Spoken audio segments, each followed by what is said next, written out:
La Zona Cero. A ver, ¿con qué palabra definimos al duque de Wharton? Pues Carlos. básicamente como oportunista, provocador, alcohólico, libertino y globalmente depravado. Bueno, y un poco descerebrado. A Taradillo le va bien. Así empieza este monográfico en donde el duque de Wharton va a ser protagonista indiscutible, pero que tiene un título complicado, porque vamos a hablar de los gormogones. Y nos tenéis que explicar qué hay detrás de este palabrejo. Pues básicamente cachondeo, que era lo que le iba al duque de Wharton.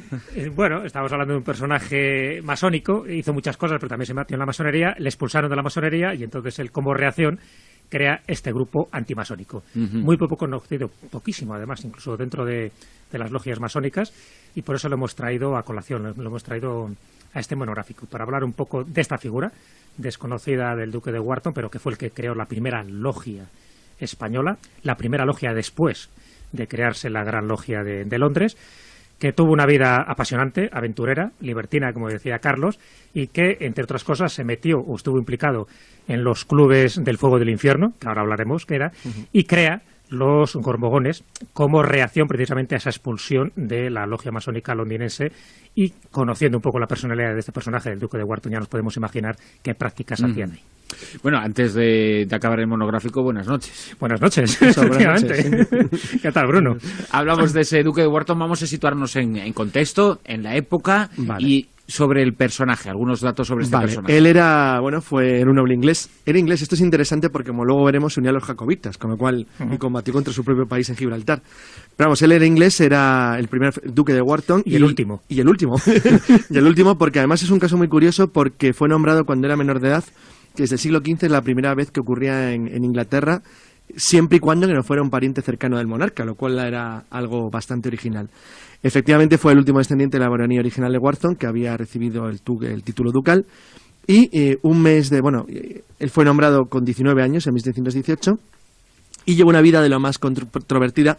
Luego hablaremos un poquito, al hablar de su creación, de sus historias, lo que eran los clubs del infierno y lo que eran las logias y cómo estaba organizada entonces la sociedad inglesa. Pero digamos que él se unió al pretendiente Estuardo. La verdad es que lo hizo de una manera un poco pintoresca, porque el motivo es que le conoció en Aviñón, en Francia, a Jacobo III, que era el rey Estuardo en el exilio. Y bueno, decidió unirse a él, básicamente porque le quería timar 2.000 libras a su viuda, pero bueno, que era el motivo original. Pero el caso es que se unió a los jacobitas y acabó llegando a Madrid en 1728. Y es cierto lo que ha dicho Jesús, aquí es donde fundió la logia de las Tres Flores de Lis, que se reunía en la calle San Bernardo junto con la calle Garduña, que fue conocida también como Logia Matitrense y que es la primera logia masónica de España. Sí, es verdad, y la primera después de Inglaterra, porque luego los franceses se atribuyen que ellos tenían las primeras logias ya en el continente, es decir, fuera del Reino Unido, y no es verdad, fue en España y estuvo durante bastante tiempo hasta que quedó como rayada, que es un término masónico para decir que de alguna forma desapareció porque no tenía ningún tipo de actividad. Pero eso fue como la última parte de esta vida tan apasionante del duque de Wharton, que por cierto, dentro de esos dimes y diretes, dentro de esas aventuras y desventuras en las que él se sometió voluntariamente, era partidario de todo, de los franceses, de los ingleses, de los españoles, luchaba contra el que fuera menester con tal de que hubiera una buena juerga, una buena mujer, un buen dinero, pero al final cae enfermo cuando en sus últimos años de vida, y estoy hablando cuando él tenía 31 años, y en tierras de Tarragona muere y es enterrado en el monasterio de Poblet, donde actualmente está allí enterrado. Primero se le enterró en la capilla, pero mira tú por dónde, cuando Franco hace una visita por la reconstrucción que hicieron de este monasterio cisterciense de Poblet y se entera de que hay ni más ni menos que un masón hereje allí enterrado, y el duque de Wharton, que algo le había llegado, ¿no?, a sus oídos, y ordenó al abad que destruyera ese sarcófago, esa lápida, y que se deshiciera de los huesos. Afortunadamente no lo hizo así el abad, lo que se hizo fue sacarle fuera del recinto religioso y enterrarlo en el jardín, que es donde está actualmente. O sea, que es uno de los lugares de peregrinación curiosos para cualquier masón que quiera acercarse a la biografía, a la vida de este personaje tan singular, tan siniestro, tan pintoresco, en fin, tan libertino, pero que en definitiva dentro de la historia masónica española fue el primero que crea esta logia en España en 1728, que dura unos cuantos años y que, desde luego, con mayor o peor fortuna, sí que dejó una huella importante en España hasta el punto que se convierte en la logia número 50 de las que se habían creado hasta aquel momento, y cuando se crea el Gran Oriente Español es la primera logia española, es decir, está reconocida como la primera que se crea en nuestro país. Este hombre es expulsado de los masones, era duque, y parece que a los masones les sorprendía o no les gustaba que un duque, pues paradójico que sea, ¿no?, pero tenía deudas. Algo habitual en los duques, pero que a los masones no les gustaba mucho. Claro, no, es un personaje, ya digo, curioso, porque bueno, tiene distintas etapas, pero dentro de esas 3 etapas o 4 que se podrían considerar, sería esa la primera, un poco la de, bueno, yo diría que un poco aventurero en el sentido clásico de la palabra. Sí, caballero de fortuna. Exactamente, un caballero de fortuna porque realmente era... hacía de todo, ¿no? Sí. Y llegó hasta coronel, o sea, dentro del ejército fue coronel y estuvo luchando también con el ejército español. De hecho, se casó por 2 veces y la segunda vez se casa con una de las damas de honor de la reina. Se convierte al catolicismo, que por entonces no lo era, pero bueno, le daba igual, hace una pantomima y se convierte al catolicismo. Y dentro de esos avatares, fíjate, un personaje tan extraño como el duque de Wharton es extraño, y si nos está escuchando ahora un masón, sabrá por qué. Porque para ser masón hace falta ser, aparte de hombre, porque en aquella época no se admitían a mujeres, y ser de buenas costumbres, libre y de buenas costumbres. Bueno, pues desde luego este hombre tenía todo menos buenas costumbres. Era duque. Y sin embargo, era duque. Sí, claro, también. Además, duque del siglo XVIII. Es que lo que era eso. O sea, era una cosa... Sin embargo, no solo se mete en bueno, pues cuando se crea la primera... la masonería moderna, ¿no?, la masonería especulativa en 1717, bueno, pues a los pocos años él se incorpora a la Gran Logia de Londres y escala puestos hasta llegar a ser el gran maestre, el 6º maestre de joven, la Gran Logia de Inglaterra. Sí, el gran. Sí, bueno, haciendo la puñeta al candidato, que era el duque de Montagu. Entonces, bueno, pues emborrachó un poco a todos sus candidatos y al final pues consiguió que le votaran a él unánimemente, pues haciendo pues las tropelías que le hacía. Es que aquí es importante contar que Wharton era famoso porque él formaba parte de lo que se llamaba uno de los clubes de fuegos del infierno. Es que de él le venía la fama. Claro, que eran un grupo de asociaciones. Bueno, la verdad es que el principio del siglo XVIII en Inglaterra era realmente divertido en este sentido, sobre todo si eras noble y tenías dinero. Sí. Porque esta gente, aparte de libertinos y divertidos, entretenidos y pasárselo bien, tenían un club realmente bien organizado que se llamaba así, ellos lo llamaban, se daban como nombre propio el Club del Fuego del Infierno, y estaba dirigido por Sir Francis Dashwood, que era un miembro del Parlamento. Luego estaba John Montagu, que era duque también, sí, que es del que ha hablado Jesús antes, el conde de Sandwich, al que por cierto se le dé el nombre de los Sandwich como tal, porque le gustaba comer de esa manera. Exacto, que era de la Marina Real inglesa. Qué bueno conocer estas... Y luego un famosísimo político que era John Wilkes, que era muy famoso en la época, así como un pintor, William Howard, y 2 poetas, Charles Churchill, que era pariente lejano de Winston Churchill y pariente del duque de Marlborough, y Paul Whitehead y Robert Lloyd. Se sabe que de joven, aunque no formó parte, porque no era miembro como tal, pero sí había ido a las reuniones, iban también Benjamin Franklin. Bueno, este pequeño grupito estaba tremendamente organizado, tenía una serie de características. Bueno, la verdad es que hay quien lo define como una especie de mezcla del Club Playboy y el Club de los Poetas Muertos, una cosa así como muy rara, ¿sí?, donde había una mezcla de jovenzuelos que iban a pasárselo bien. Bueno, de hecho, ya hemos dicho cómo acabó Wharton. Wharton murió de enfermedad, pero vamos, tenía el hígado hecho puré cuando lo encontraron, claro. Entonces tenían una especie de mezcla de duque inglés. Claro, era duque del siglo XVIII. Estoy un poco irónico. Exactamente, sí, es que, con todas las consecuencias. Es muy difícil explicar para alguien actual que era ser un noble del siglo XVIII en Europa Occidental. O sea, era una especie, probablemente es el grupo de seres humanos que más lejanos ha vivido lo que es el mundanal ruido, es decir, de los sufrimientos y los problemas de la historia de la humanidad. Vivían totalmente al margen. Y eso que en el grupo que he citado eran gente además terriblemente competente en sus trabajos. Por cierto, Wharton, cuando estaba sobrio y sereno, también lo era. Que nos ha dicho que efectivamente llegó a coronel del ejército español e incluso estuvo en el sitio de Gibraltar durante la guerra cuadruple, durante una de las fases de las guerras con Inglaterra. La verdad es que era un tipo brillante y original, y era inteligente y sobre todo tenía un magnífico conocimiento de la sociedad, de la alta sociedad europea de la época, con la que se movía como pez en el agua. Era un tío muy educado, hablaba varios idiomas, se metía muy bien y sobre todo era capaz de influir en gente eficaz e inteligente, aunque no fueran necesariamente nobles, como hizo al crear la masonería en España cuando hizo la logia de las 3 flores de lis. Mire, algo importante, porque para luego entender por qué él crea los Borbogones, precisamente para protestar enérgicamente de su expulsión como masón. Bueno, cuando él está en estos clubes del fuego del infierno, que es anterior a que él sea maestre de la Gran Logia de Inglaterra, pues una de las cosas que tienen que hacer allí todos sus miembros es blasfemar, es una obligación. Si no, pues te echan.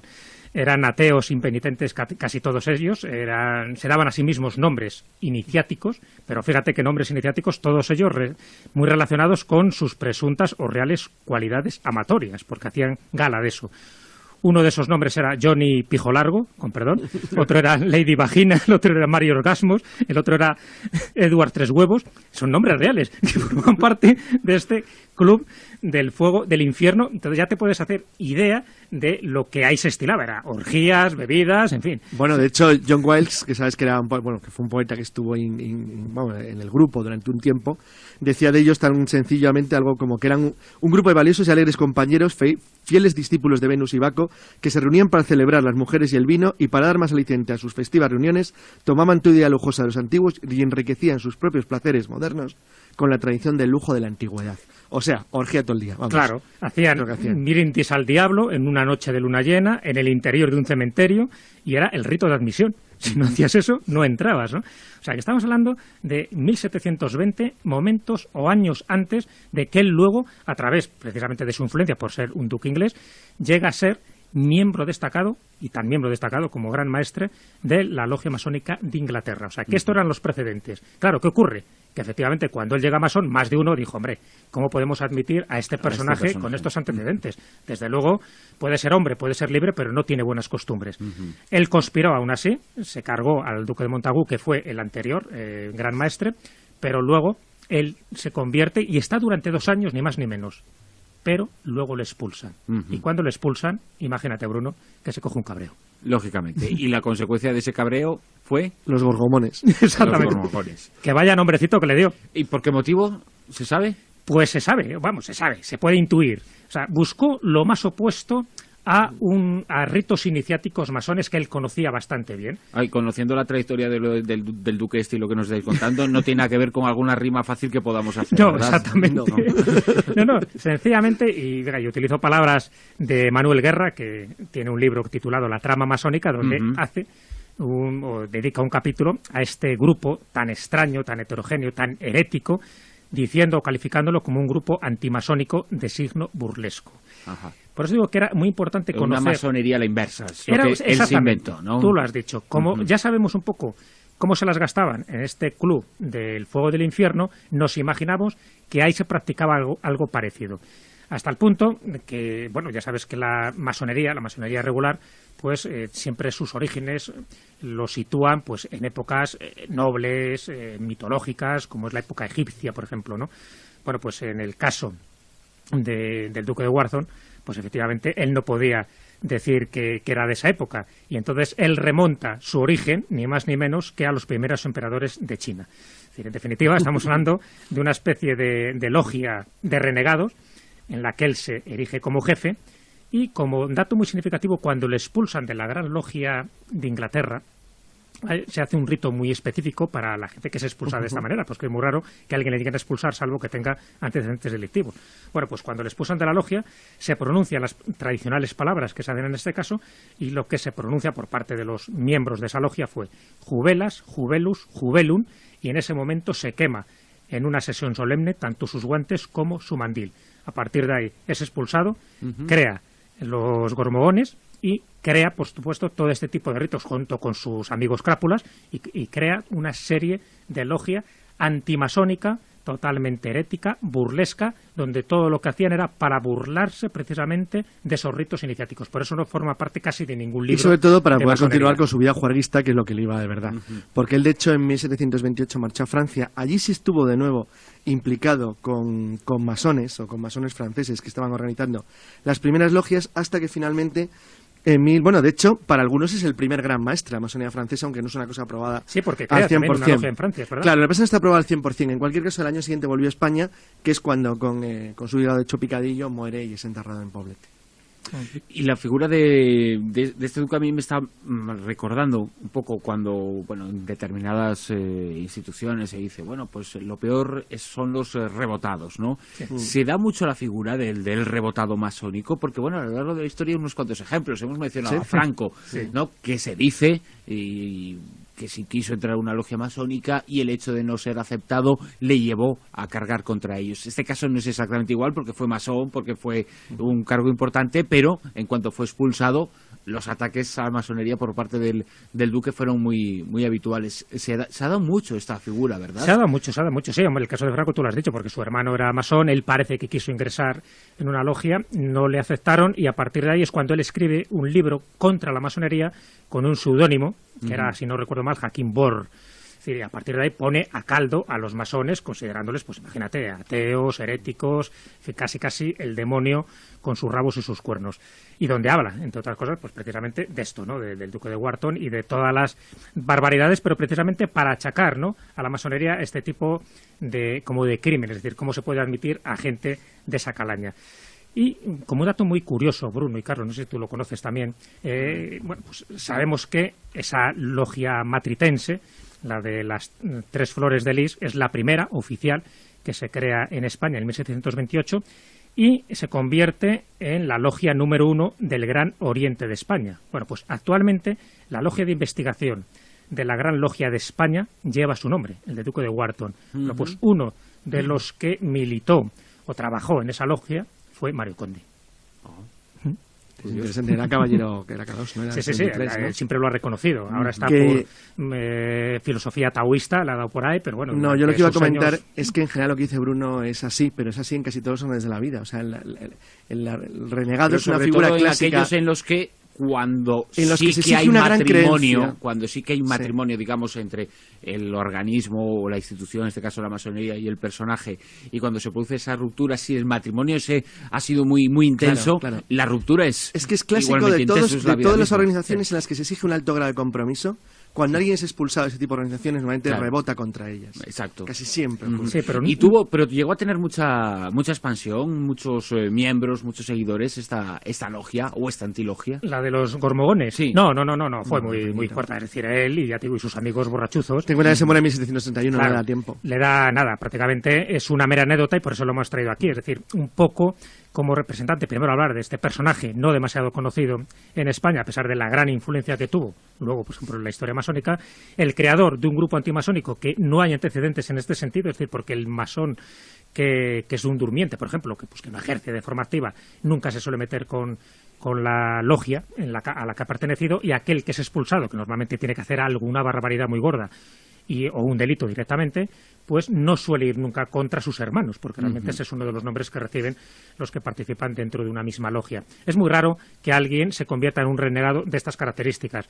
Por eso era muy importante hablar de sus antecedentes. Es decir, a este le daba igual ser masón, ser anglicano, ser católico o ser ateo. Le daba exactamente igual. Era lo que quería es vivir. Era alguien que utilizaba la vida precisamente como un argumento, una justificación para pasarlo bien. Entonces, claro, como persona visceral que era y además con influencias, el hecho de que le echaran como gran maestre de la Gran Logia de Inglaterra le fastidió tanto que él un poco, pues como reacción, como válvula de escape, fue crear estos gormogones, que sencillamente era una burla hacia todo lo que él sabía, todo lo que él había practicado, y sí que sabía bastante y sabía mucho de los rituales. Sí, lo que es curioso es que toda esta panda de juerguistas, borrachurcis es decir, que lo eran todos, luego era una gente enormemente preparada. Era muy culto. Tenía una gente muy capacitada y muy preparada. Exactamente, vivían la vida pues como ellos consideraban que había que vivirla. Es decir, bueno, pues eso, vivir joven, vivir rápidamente y tener después un cadáver joven, ¿no? Como luego se dijo en... Sí, va esto hasta Byron. Claro.